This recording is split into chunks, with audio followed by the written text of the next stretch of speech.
Conferencia de prensa de KEXP live en Argentina. Vamos a estar hablando ahora con Cheryl Waters. We're always sometimes wonder about concepts and words. And my question is thinking about what indie music is.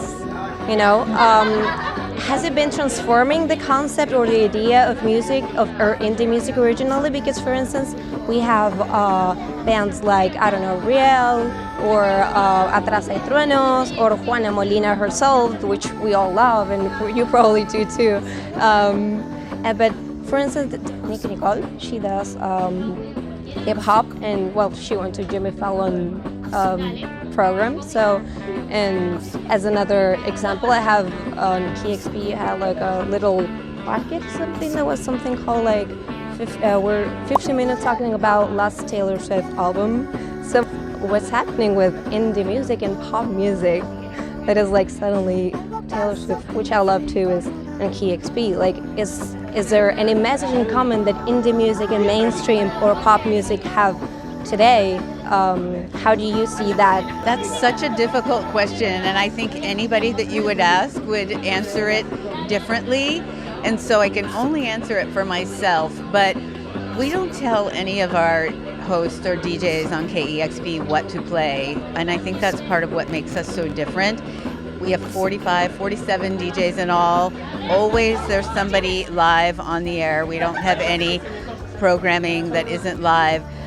And we don't have any rules about what you can play, but I think that we have a very distinct sound, and we have guidelines that everybody just inherently will follow at KEXP. All play different things, and I think that we all have a different way of mixing that in, and maybe we'll play a lot of what you are maybe talking about, considering an indie band who's not getting mainstream. But then once in a while, you throw something in, something someone loves that is very mainstream, but there's an artistic form, a craft to doing that, so that it just sparks something inside of the listener and makes them excited.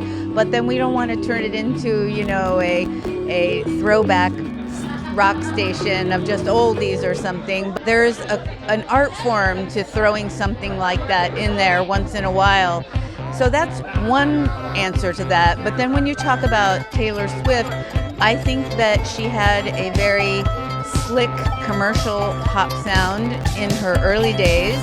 Taylor Swift's early music spoke to an audience in a very significant way, and that's wonderful.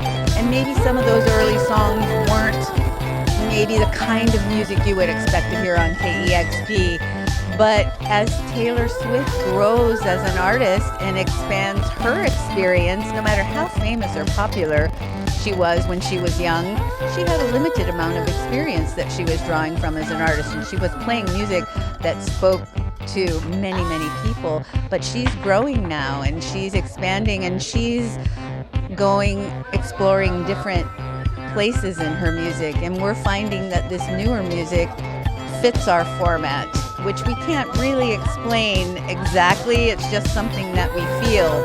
And an old Taylor Swift song, not necessarily our format, but again, a certain DJ at KEXP might throw one of those old commercial hits in to a complete indie set, and it would sound perfect.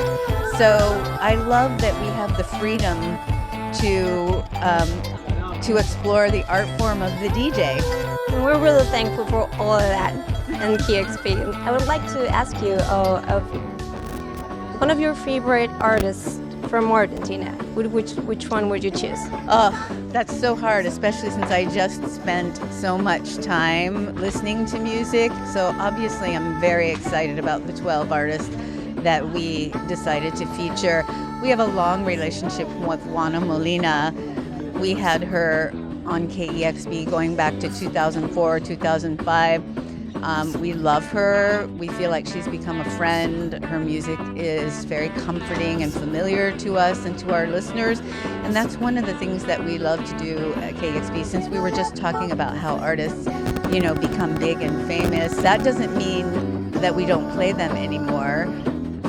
We love when we can discover an artist early in their career and build a relationship, and then we're so happy and proud if they gain a wide international audience, and then that means they can make a living making their music, or make a good living making their music. We want them to continue to have the resources to do what they do best and be comfortable. I don't believe that artists need to be starving, to be good. We want them to make a good living, and so if we can turn them on to a bigger audience that in some small way helps them gain that audience and build that career, we're so happy to do that. So when we can make a relationship with an artist early, like Juana Molina, that means a lot to us. Then there's young new artists like Marina Fages. Just love her music. And I think about how young she is now, and maybe we'll be talking again in 10 or 15 years, and she will be a mega international superstar, and we'll say, remember back in 2022 when she was so young and she was, in the early years of her career, and we featured her here live on KEXP from CCK. That's special to us. Well, thank you very much, Cheryl. Thank you very much. Thank you. It's so lovely to meet you, and it's such an honor to be here. Thank you. The honor is ¿cómo se dice? El honor es nuestro. All ours. El honor, all ours.